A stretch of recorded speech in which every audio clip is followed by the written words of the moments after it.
almost said Monday. You saw that? You saw that? You saw that? That was close. Happy Tuesday to the Ungovernables, the Captain's Crew, the LFA family, McGroy Nation, coming to you live from the deep red state of Tennessee on rumble.com/LFA TV. Welcome to Ungoverned. Happy to be here on a Tuesday. It's the first Tuesday in a long time, in like something like 25 or so weeks. But it's not an Oak Island Tuesday. Unbelievable. All right, happy Tuesday to everybody. Welcome to the show. We're going to talk a lot about the Freddie O'Connell situation. Obviously, Nashville's mayor. You know, it's funny.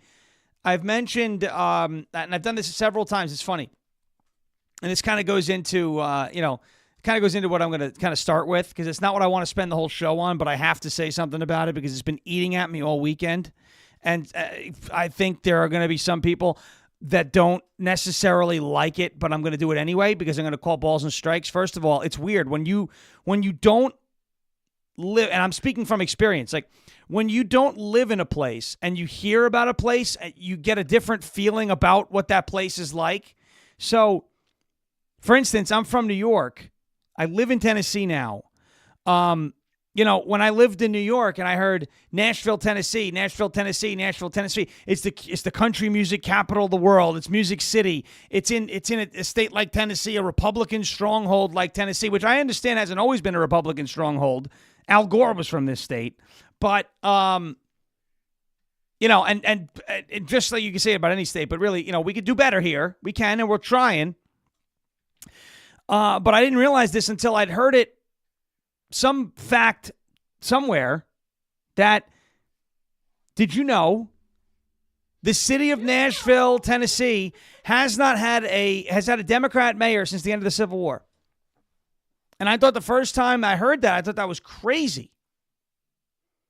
Then I started thinking, okay, well, there's a college there, and it's the capital, and that kind of makes sense. But New York City.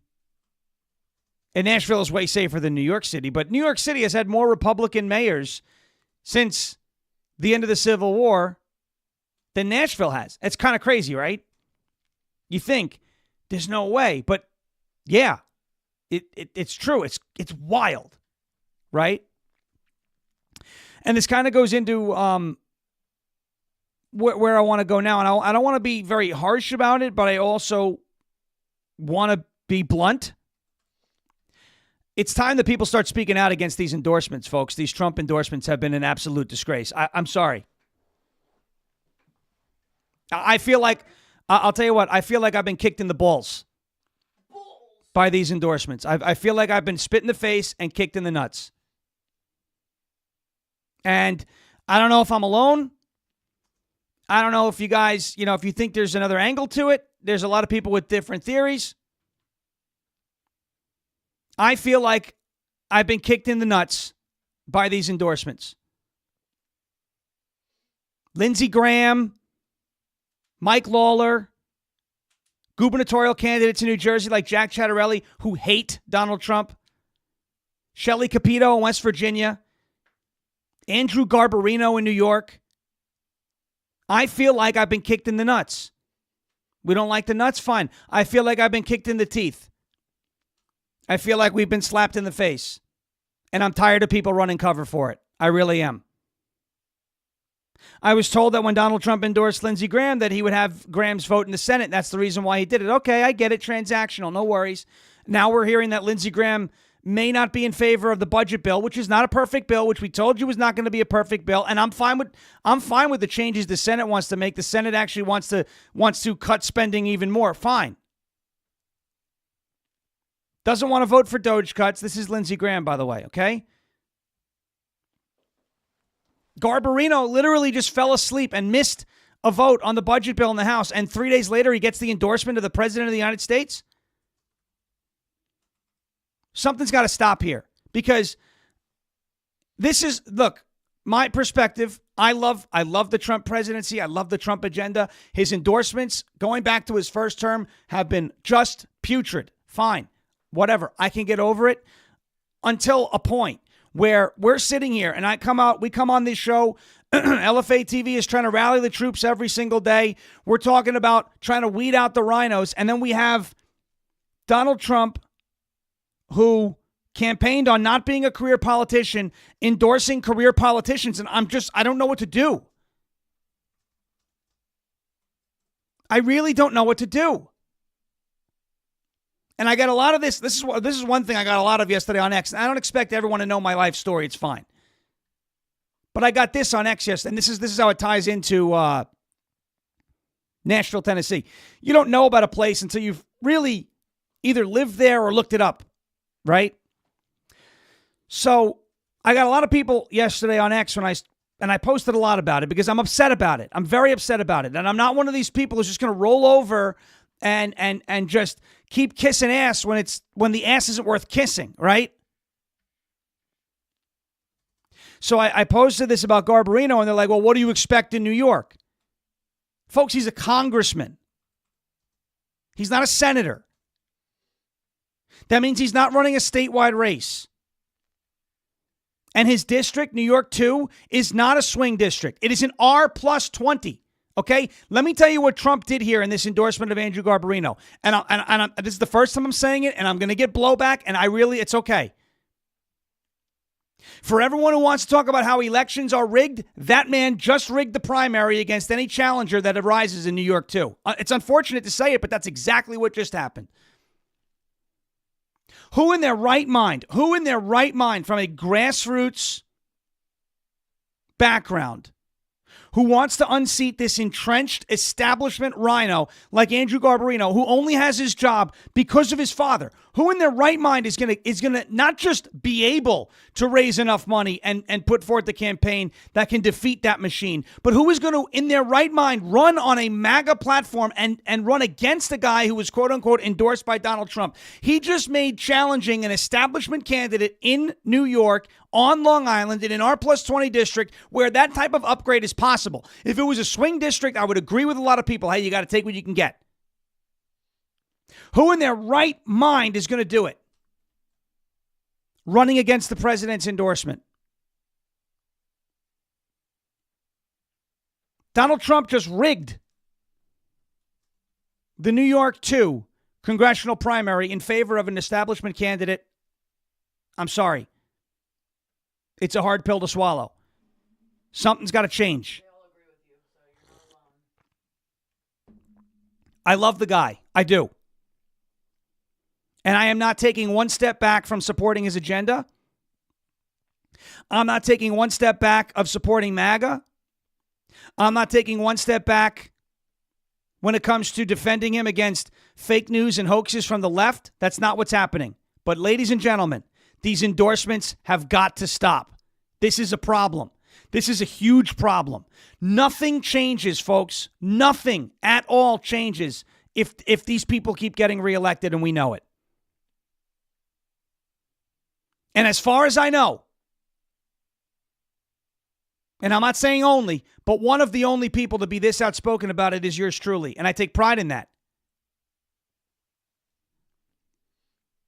I grew up in New York, too. I know more about Andrew Garbarino than probably just about everybody on social media. Yes, I'm questioning the judgment of Donald Trump in that endorsement. Yes, I am. Yes, I think I know more about him than he does. I do. It's not just that endorsement, though. It's a bunch of other ones.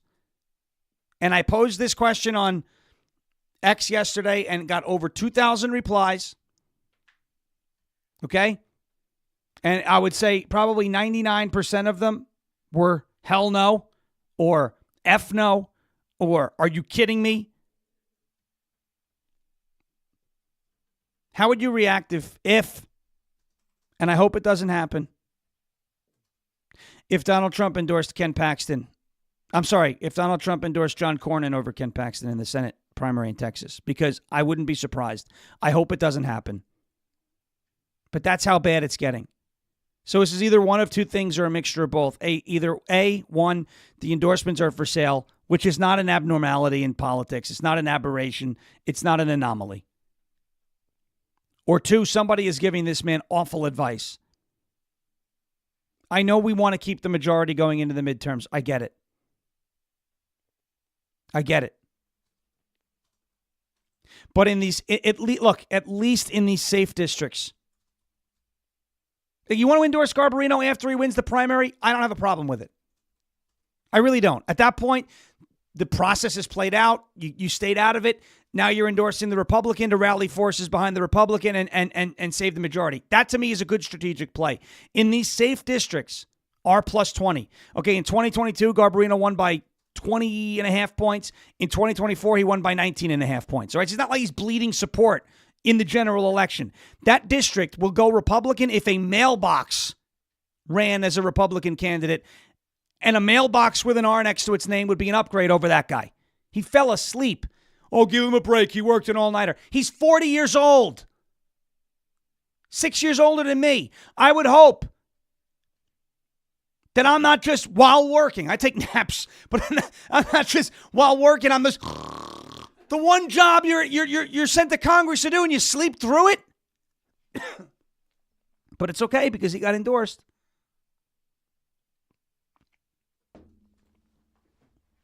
Folks, that's all I'm saying. I love the guy. I still support Donald Trump's agenda 100%. I am getting to the point where if you are endorsed by Donald Trump, I'm asking more questions about you than if you're not. And it's these people on X who are like, well, what do you know about that? I grew up there. What do I know about it? Well, where are you mounting a primary? I was right there with Rob Cornicelli. Got 30% or so of the vote. Didn't win the primary. It was his first time running, that man. And the crap that he had to go through. I was right there. I was there. I was in the district. We were working our asses off. We almost did it. Where was I?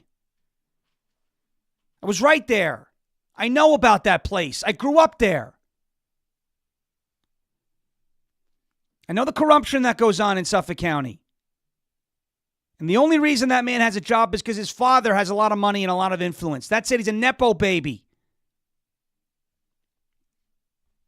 So I'm a little black pill on the endorsement. Everything else I'm okay with. You know, other than why is Congress not voting on Doge cuts and things. These are all valid. But, you know, when it comes to Trump, 99%, I'm all of it. That 1%, that endorsement thing, it's just something's got to change. That's all I'm going to say. Because we're going to get into good stuff, right? The mayor of Nashville is under federal investigation. Mayor of Nashville is under federal investigation. By the way, thank you to everybody in the chat who seems to, you know, understand where I'm coming from. Thank you.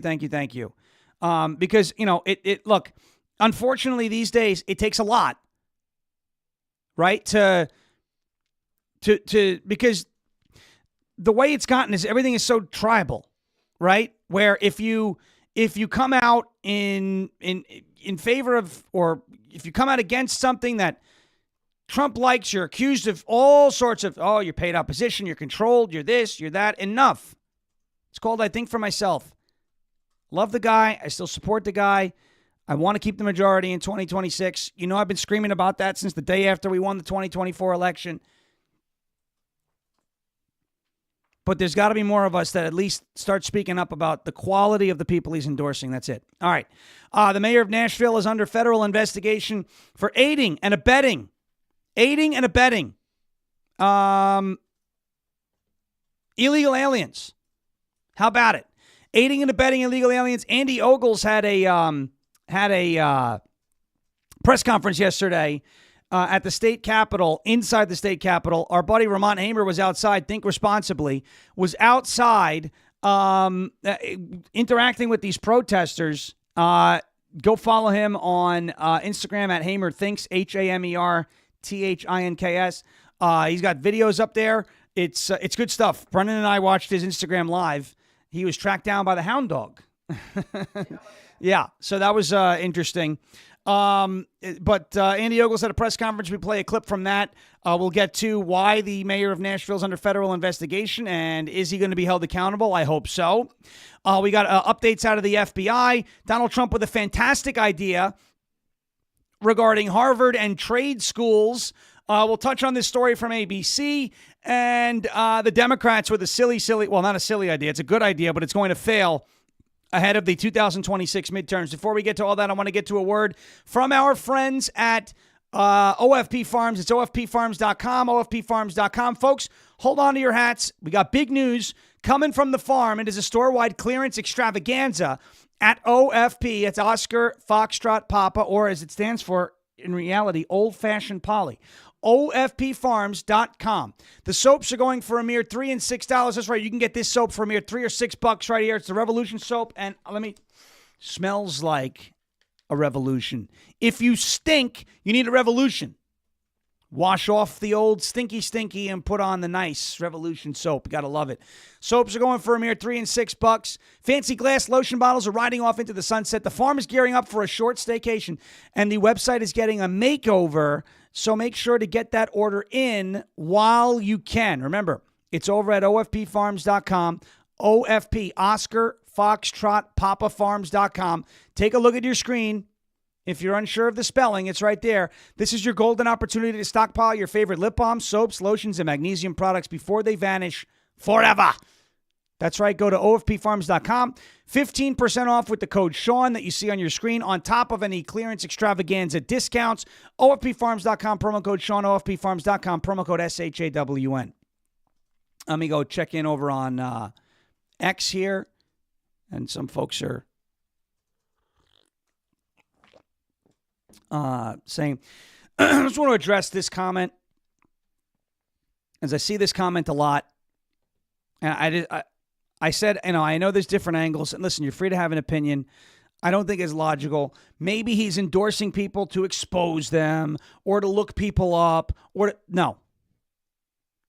The same person who brags about his endorsement record is not endorsing people so they lose intentionally. It never made any sense to me. He's getting bad advice. I don't know. I'm not happy about it. It really feels, it's the first time I could ever say I really feel extremely let down by something he's done. It's not good. But it won't define, I don't believe it'll define his legacy. All right, let's keep going. Nashville Mayor Andy Ogles had a press conference yesterday inside of the Tennessee State Capitol in Nashville, Tennessee. Here is a clip from the press conference yesterday that Andy Ogles had. By the way, Andy Ogles, my former congressman, one of the downsides when we bought our home in Rutherford County is that Andy is no longer our congressman. But I will tell you something. His team knew it. His team, they were like, really? You moved away? Why would you do that? I said, look, we got a great deal on a house and property out here in Rutherford County. But after we got swatted, they reached out to us. And despite not being a constituent of theirs, we still had the opportunity to speak with Andy about swatting and cancel culture and everything. And that was a really fun morning in his office. And I will always thank them for the time. He looks out for people beyond just the people he represents, which is, it's admirable. He's one of the good ones. Congressman Ogles is. We spent election night with the Murray County GOP because we had still lived there at the time. Just a really great guy. He spent a lot of time with the people. Anybody walking up to him, talking, taking pictures. He's just he's one of the good ones, folks. He's one of the good ones. One of the great ones, by the way. One of the great ones. And here he is yesterday. He's leading the charge now to investigate the mayor of Nashville, Tennessee, Freddie O'Connell, a super progressive, sanctuary cities, pro-illegal aliens, Democrat mayor of Nashville, Tennessee. Brendan and I actually lived in Davidson County when he ran for the mayor of Nashville. We voted in that election for Alice Raleigh. She was the Republican candidate at that time. Obviously fell way short. It's a typical blue city, the way it goes. But here's Ogles yesterday at his press conference talking about bringing accountability here and possibly accountability finding the mayor of Nashville, Tennessee, Freddie O'Connell. Well, you've heard it. The individuals that the mayor is standing with are murderers, rapists, drug traffickers, sexual predators, child traffickers, the list goes on.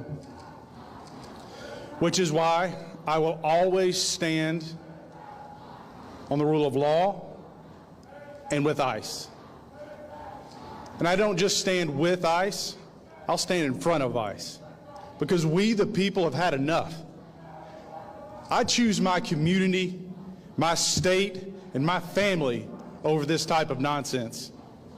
Which is why, due to the remarks of Freddie O'Connell and the potential for aiding and abetting illegal immigration, the Homeland Security and the Judiciary Committees will be conducting an investigation into the Mayor of Nashville, his conduct, and whether or not federal dollars have been used in criminal enterprise.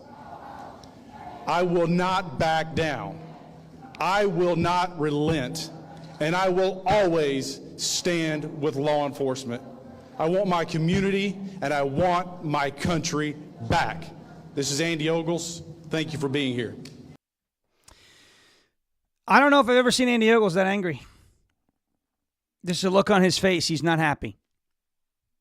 And let me explain kind of how I look, this is my opinion. Nobody told me this, but I kind of get the feeling.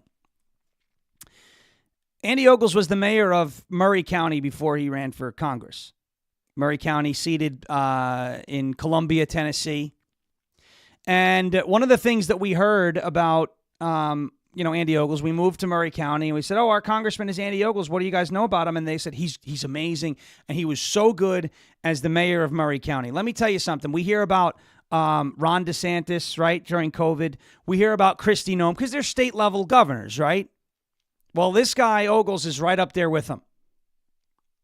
And I actually asked him about this when I met him for the first, second time. I said, listen, I heard all the work you did in Murray County during COVID. And as a New Yorker, under the boot of Andrew Cuomo, it means a lot to see that there were county-level leaders who protected their community during those draconian lockdowns. Andy Ogles, Brennan, do you remember the term that he used when I said, why did you leave everything open in Murray County during COVID? Like what he used his explanation for it when he said, I said, Andy, you left everything open in Murray, despite all the things, the doctors, the news, the governors across the country, Fauci, even the federal guidelines. Do you remember what he said? Something about he doesn't have the power to take that away from him. Number one, he said, I don't have that power. Number two, he said, this is America. This is America. Now, he told me, he said he looked at the Constitution, he looked at how his powers were laid out to him. And he said, hey, I did not have the power to do that, so I did not do that. B, this is America. We don't do that here. During COVID in 2020, Murray County, there were no rules. There were retailers that weren't enforcing mask mandates. There was not. It was like a sanctuary for people who wanted to live normally. Andy Ogles was in charge of that. And now he's seeing a mayor, someone who had, equal status to him back when he was the mayor of Murray County. Now he's seeing the mayor of Nashville, Tennessee, Freddie O'Connell, abusing his power, obstructing law enforcement, demonizing law enforcement, and prioritizing illegal aliens over his own constituents. So, of course, Congressman Ogles is upset. And I do not believe for 1 second that what we just witnessed and his that little clip from his press conference was anything like a show or a stunt or an act. I think he's actually upset because he knows what it means to be an effective mayor that protects his community because he's done it. Nashville's Democrat mayor is now under congressional investigation, federal investigation. 2 federal committees will be conducting an investigation into Nashville Mayor Freddie O'Connell for allegedly aiding and abetting illegal immigration. The investigation stems an ongoing escalation between community members and federal immigration authorities. Ogles called for an investigation into the mayor's office after O'Connell criticized a, quote, joint safety operation conducted by immigration and custom enforcement officials and troopers with the Tennessee Highway Patrol at the beginning of May. The operation ended with 196 people arrested, according to a statement from the United States Department of Homeland Security. They also claimed the Nashville mayor stands by pro-illegal policies. Ogles confirmed the investigation and said he will be formally requesting all documents from the mayor's office. If you're helping violent gangs destroy Tennessee by obstructing ICE, you belong behind bars, Andy Ogles said. And I agree. Are any of these illegals that Freddie O'Connell is harboring in his jurisdiction, are any of them going to stay with him? Are any of them going to stay with him? Is he going to open their home? He wants to bring them in? No, of course not. They're not going to sleep in Freddie's spare bedroom. They're not going to sleep on Freddie's couch. Freddie doesn't care. Freddie does not care about what happens in Davidson County, about what happens in Nashville, Tennessee, because of illegal immigrants that he's fighting to keep there. He doesn't care. It's typical not in my backyard behavior. Oh, it's here, but it's not impacting me, so I don't really care about it.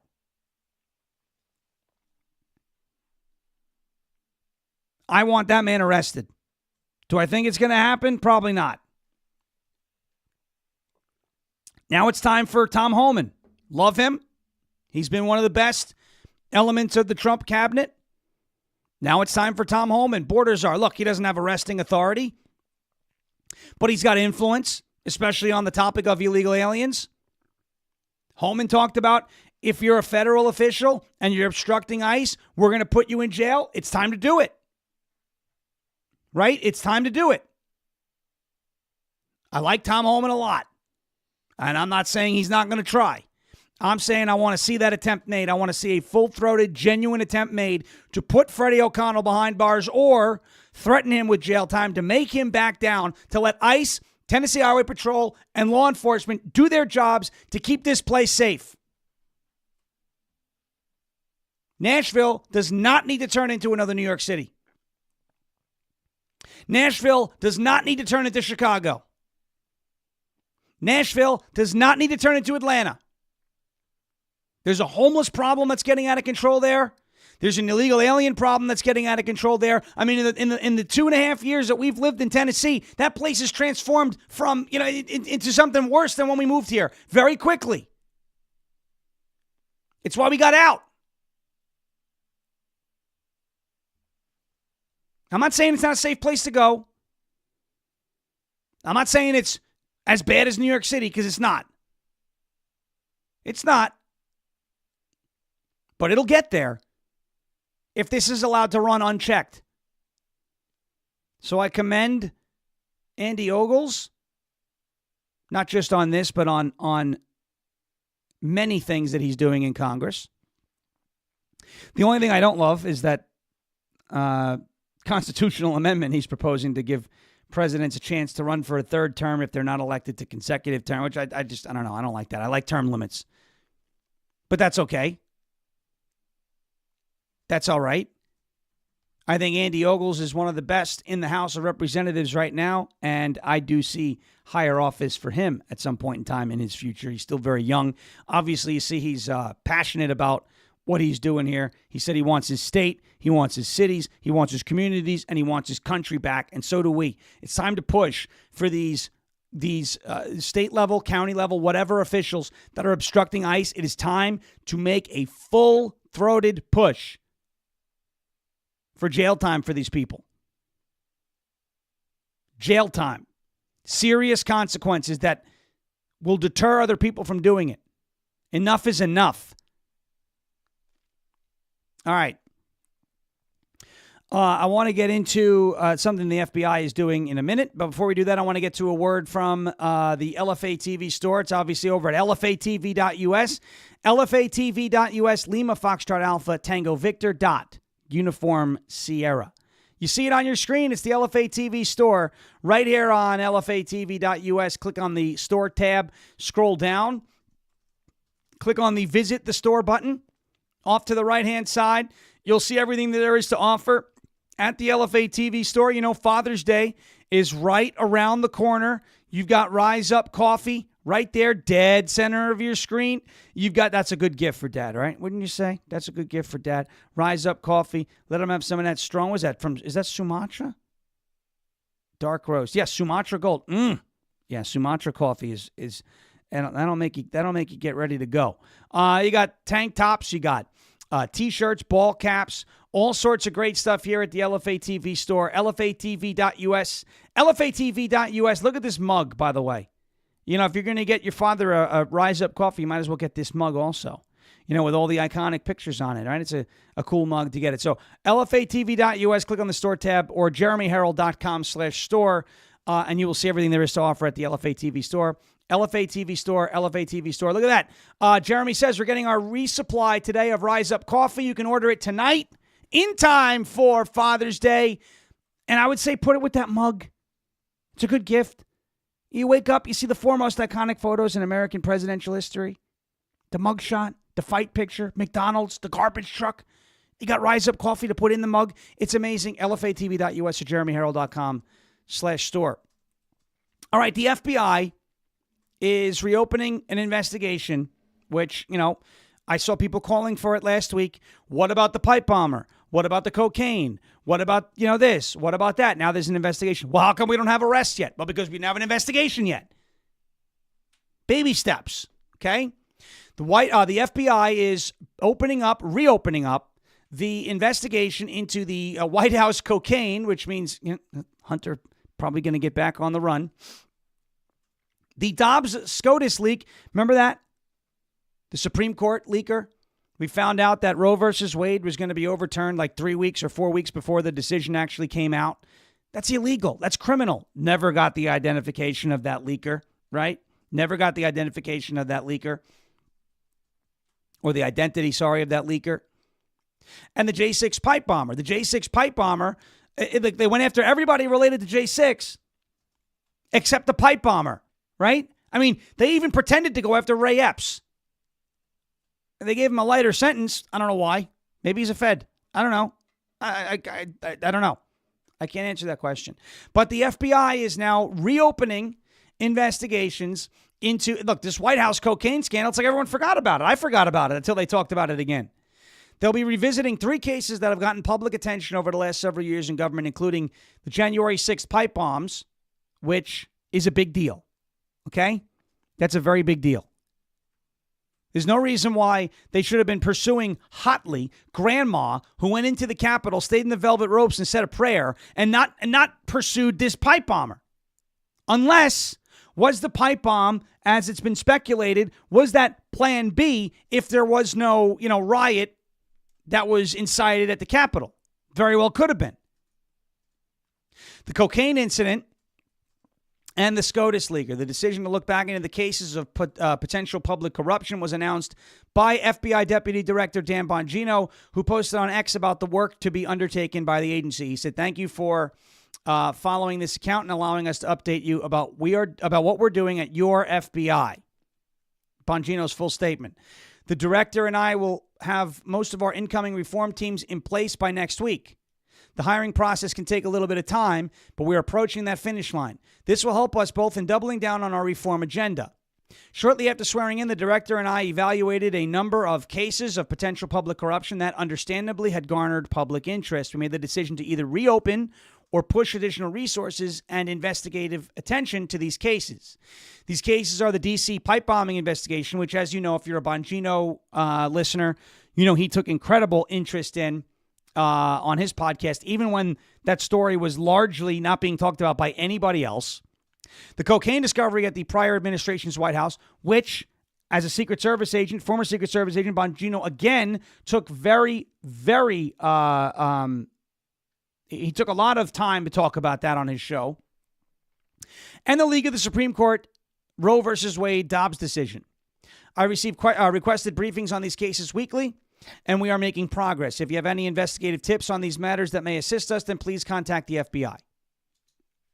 The director and I have only done one media interview together. We decided early on to limit our media footprint overall in order to keep the attention on the work being done. There are both positives and negatives to this approach. We've chosen to communicate in writing on this platform to fill some of the inevitable information vacuums. I try to read as much of your feedback as possible, but the workday is busy and my office is a SCIF. That's a special or confidential information facility with limited phone access. A secure confidential information facility, I believe is what it stands for. Or intelligence facility. In response to feedback, both positive and negative, from our interview last week, we will be releasing more information which will further clarify answers to some of the questions asked in the interview. Be interesting to see what those answers are because, as we were saying, he was probably only commenting on the information that he's been given. But, of course, saying that means that I'm paid by the FBI to say that, not that I'm actually looking into what ethics procedures like the duty of impartiality and objectivity bind FBI officials, specifically the number one and number two at the FBI, to say. There's going to be a lot of told you so served out over the next couple weeks. There's going to be a lot of told you so served out. Speak. And Jason, we're going to have to mount up, get on our horses and start charging into battle. It's going to look like, no, you know what it's going to look like? It's going to look like Jon Snow in Game of Thrones before the Battle of the Bastards, right? Where he's out there and he just pulls the sword out and there's all these horses coming in. That's going to be us on the battlefield, right? Speak and Jason and any other Bongino army out there, that's going to be us taking on the onslaught of the trolls. Get ready. Because it's going to be, get your told you so's ready. All right. No, on a serious note, I'm very happy that the FBI is reopening these investigations because we do deserve to know the as much information that can be made public. We deserve to know about the cocaine. The cocaine scandal is a huge scandal. You know you have, and remember this, when the cocaine thing leaked July 4th weekend, 2023, and everyone was like, it's Hunter. And people were like, there's no evidence he does drugs. Like, bro, the laptop, bro. The laptop. He's on video with the crack pipe. He's got the scale weighing the drugs. You know what I mean? He's driving a car and you see the crack pipe like in the picture. Like, yes, we're well aware that the dude's a drug-addicted disaster. Or it's wrong to target the president's son. It's wrong to target the president's son. How many times have people accused Don Jr. with no evidence, no laptop, nothing? They've accused Don Jr. of doing cocaine. Oh, what? Okay, so you have your opinion because you don't like Don Jr. because his last name is Trump. And we have a laptop full of evidence that shows that Hunter Biden is a drug-addicted mess. That's why we suspected it was Hunter's. So is it Hunter's? Is it not Hunter's? I don't know. What do you think? Is it Hunter's? Is it? I heard a lot of people who suspected it was Kamala's. I don't know. It didn't work well if it was Joe's, right? Joe Biden, cocaine's supposed to wake you up. Maybe that's why, like, at the beginning of the State of the Union, he was always like, hey, listen, man, we're gonna make sure prescription drugs more affordable and corn pop was a bad dude. And then, like, halfway through the speech, he starts getting sleepy, you know? But his eyes were like this at the beginning of the speech, and then they were like this towards the end of the speech, man. All right, thank you. God bless you. God bless America. Right? So, I mean, that's all I'm saying. I can't wait to find out more about that cocaine investigation because I really want to know who it is or have like 2 or 3 prime suspects. Right now, my 2 or 3 prime suspects are Hunter, Kamala, or Jill. Do I think Jill Biden did cocaine? I don't know. Hunter is my number one. It's, you know, it's like the odds of it being Hunter's coke or linked to Hunter Biden are, I would say, significantly higher than anybody else because we know this dude loves drugs. All right. I want to get to this because I spent a lot of time at the beginning of the show criticizing decisions made by Donald Trump. But this decision, and those decisions, by the way, are endorsements. Er's mommy says, or all 3, they could be having a coke party. It's possible. It's very possible. Maybe it was Zelensky's coke. Maybe he came to the White House from Ukraine and left it. I don't know. There's allegations that he did cocaine too. No idea. Where'd all the money go? It's very easy to lose your money when you're addicted to drugs. You know? Very easy. All right. As much as I criticize Trump's endorsement decisions, and I will continue to do so if they continue to be a mess. I think this stance that he's taking with Harvard is spot on. Spot on. For those of you who've been following me for the last couple of years, specifically back into the 2021-2022 time frame, you know how outspoken I've been about education. And why I thought, why I made education in 2021 a quote-unquote America First issue. Because it is an America First issue. Your country, and I want you to think, we had this discussion in December, right, of 2024. Remember the H-1B visa thing where there was a lot of people fighting about what we want and what we shouldn't have and DEI and all this. And I said, listen, this is where education is, okay? You have these quote-unquote Ivy League institutions, and I'm not saying everything that they do is bad, but think about this. You could pay hundreds of thousands of dollars to go get a degree in gender studies in Harvard, right? 15th century feminism. The joke is often underwater basket weaving. The idea is that these are degrees that don't mean anything. You don't learn any skills except how to parrot woke left-wing talking points, right? And sometimes those skills would land you a DEI position at some law firm or some corporation, but those job listings are vanishing. They're evaporating very quickly. They're being vaporized because they don't provide any value. So the argument that I made in 2021 and 2022 and 2023 and 2024 and now has not changed. Schools need to prioritize teaching students, whether it's elementary school, middle school, high school, whether it's community colleges or 4-year schools or private schools or whatever, Ivy League institute, whatever it is. Education needs to be focused on educating and teaching skills to students that will better position them to succeed in the workforce by adding value to the workforce. Your gender studies degree, your 15th century feminism degree, your, whatever it is, these bizarre, degree, critical race theory, these just out of left field nonsense programs, they don't prepare you for anything at all. Nothing.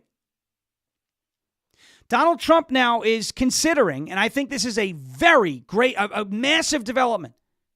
He is considering taking the billions of dollars in federal grants from Harvard University and giving them to trade schools. This is, folks, this could transform our country, the likes of which I don't think people get.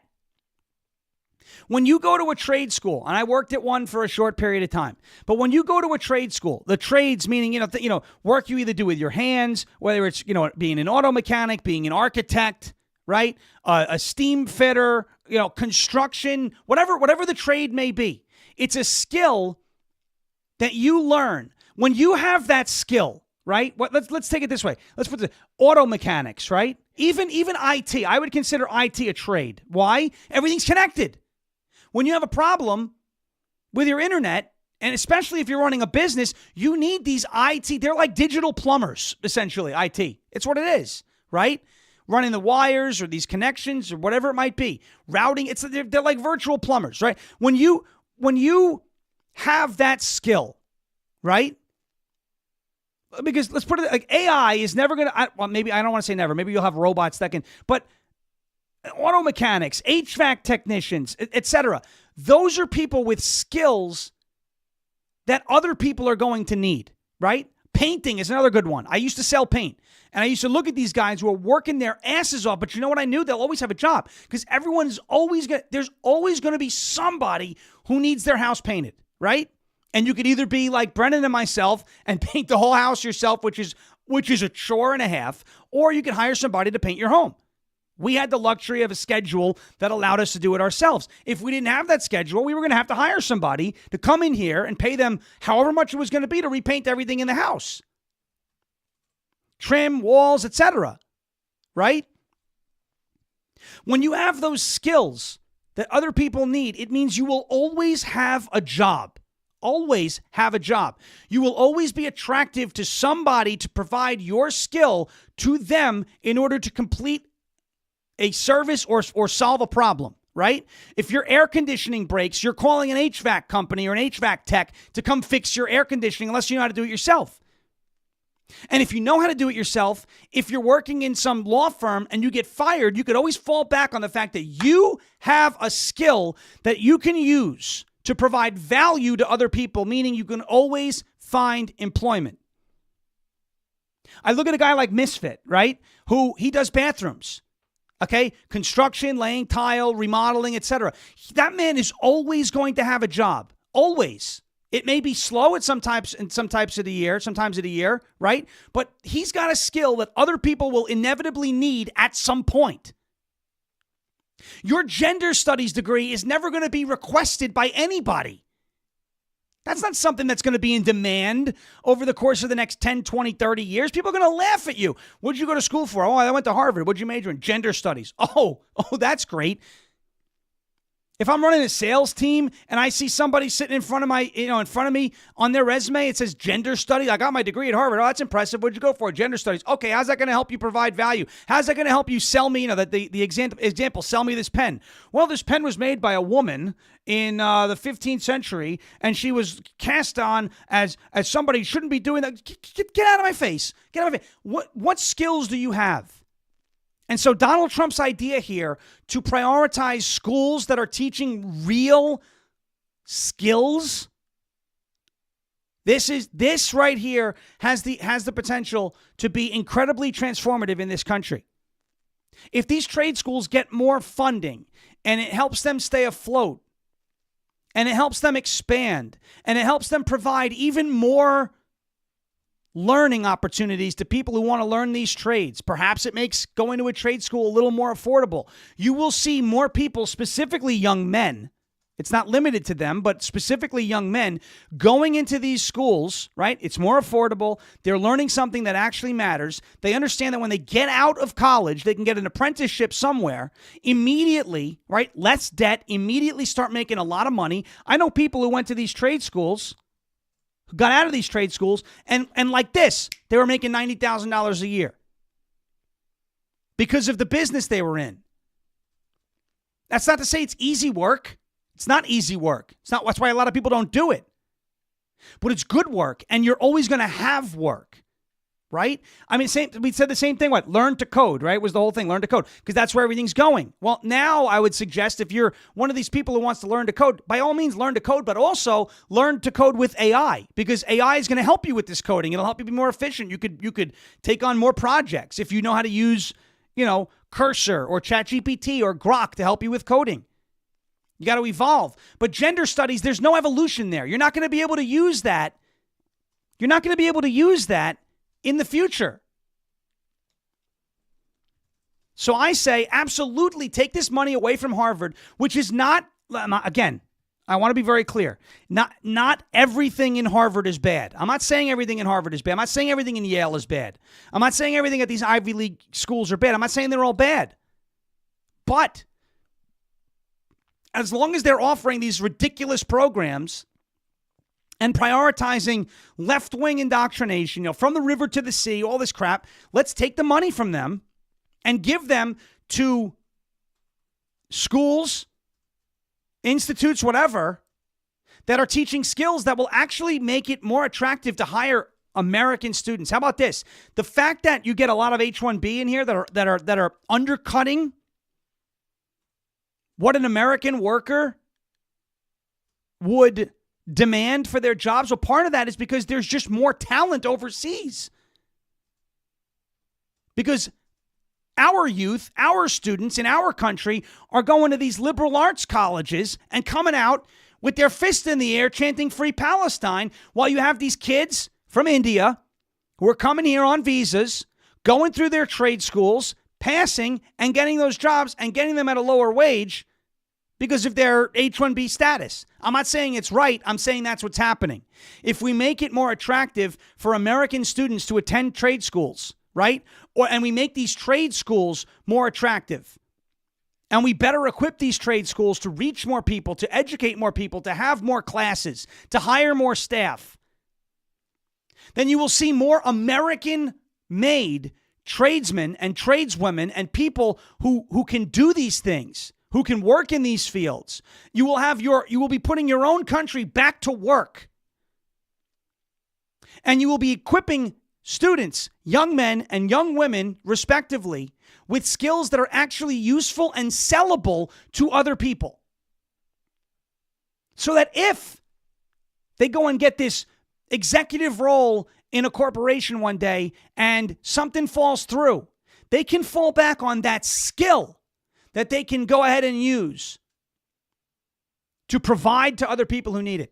Somebody who knows how to paint a home, somebody who knows how to build a home, somebody who knows how to draw up the plans for a home, somebody who knows how to do plumbing, somebody who knows how to be a mechanic. It may not be the job that they want to work the rest of their life. They may say, I want to get out of this. This is backbreaking work. They go work in an office somewhere. They go work at a bank. They go work at a law firm.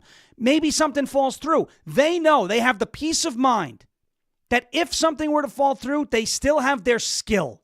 They are recession-proof. They are depression-proof. They still have their skill that they can use and offer that to other people to earn a living. The gender studies major doesn't have that. That's why I see education as an America First issue. If we spend more money and more time in this country teaching children, students, young adults, skills that actually matter, you will see more Americans working in fields that are more rewarding than sitting in some office somewhere, twiddling your thumbs, trying to see how much more woke you can steer a company. It will give our country the ability to hire kids here instead of looking overseas, despite the price cuts. I love this idea. I love this idea so much. Take it away from Harvard and give it to the trade schools. They froze $2.2 billion in grants in April after the school refused to comply with the administration's demands for reform on the famed campus. The Joint Task Force to Combat Anti-Semitism, I don't like that word, but hey. The harassment of Jewish students is intolerable. It's time for elite universities to take the problem seriously and commit to meaningful change if they wish to continue receiving federal support, taxpayer support. Joint Task Force announced the following month that it would be stripping an additional $450 million in federal grants. DHS announced in addition that it revoked the school's ability to enroll international students, which represents under 1/3 of the school's student body. Trump said he wanted to know the names and countries of those international students enrolled at the school, saying, why isn't Harvard saying that almost 31% of their students are from foreign lands, and yet those countries, some not at all friendly to the United States, pay nothing towards their students' education, nor do they ever intend to. Nobody ever told us that. He also said, I'm considering taking $3 billion of grant money away from a very anti-Semitic Harvard and giving it to trade schools all across our land. What a great investment that would be for the United States and so badly needed. And honestly, even if Harvard decided that they were going to clamp down on the anti-Semitism, they should do it anyway. It's not about anti-Semitism, right? It's about teaching useful skills. I don't like seeing the free Palestine nonsense on Harvard campus, on Harvard's campus. I don't like seeing it at all. But even before October 7th, 2023, and before all these protests, money should be invested in teaching people useful things, not useless things. And that's not to say, again, for the third time today, that's not to say that every degree, that every program offered at Harvard or Yale or Columbia or some of these, that's not to say that every single one of them is a useless program. That is to say that there are a lot of useless programs and there are a lot of priorities out of line in those institutions, the Poison Ivy League. I could tell you these trade schools, while they're not perfect, their priorities much better line up with the America First agenda than the Ivy League schools. Where these students get out of these Trade schools, they've got their certification. Some trade schools, they actually get a bachelor's degree or an associate's degree. And they get certified in their trade. For a fraction of the cost, for a fraction of the time, they're out of debt quicker, and they are gainfully employed, and they have a skill that they will always be able to fall back on for the rest of their lives. Then if they want to go to school for something else, they can do that because they're not in debt. But they can always fall back on that skill. That's how we make this nation stronger. It does start at education. That's why I've always been very outspoken about education and why I said education is one of the most overlooked, underrated, underprioritized America First issues. And it's very nice to see somebody taking it seriously like this. All right. And yes, as Caps Lock said, you can get college credits in some trade schools offer college credits you could put towards a degree in another school. All right. We got a honk Mo? All right, cool. All right, here we go. We got Mo. Mo's trade is the ability to honk. He will always be needed. He will always be needed. All right, ladies and gentlemen, thank you so much for watching and listening. We greatly, greatly, greatly appreciate it. And thank you for listening to the beginning of the show. Whether you agreed or disagreed, Brennan said that there seemed to be pretty good agreement on the endorsements, right? It's not about turning on Trump.